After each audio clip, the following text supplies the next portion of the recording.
ጾም የሚጾመው የዱር አውሬ ጉሬዛ በኢትዮጵያ የሚገኘው አስገራሚ ፍጥረትም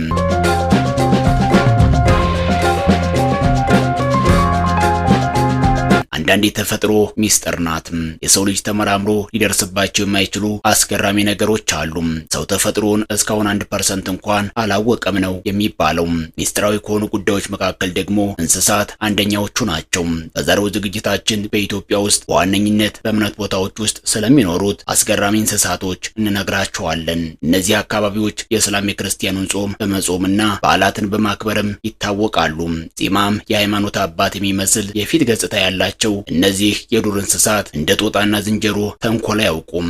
ፍጹም ሰላማዊና ምስኪን ሲሆኑ ጻድቅ በመባልም ይታወቃሉ። ስለ አስገራሚዎቹ የጉሬዛ እንስሳት ድንቅ ዝግጅት ይዘንላችሁ ቀርበናል። እስከ ፍጻሜው ድረስ አብራችሁን ቆዩም። በሀገራችን ዝምተኛው ጻድቅ ተንኮል የሚያውቅ ባህታዊና በመሰል ስሞች ይጠራል። ሲያዩትም የሃይማኖት ሰው የሚመስል እርጋታና ገጽታ አለው።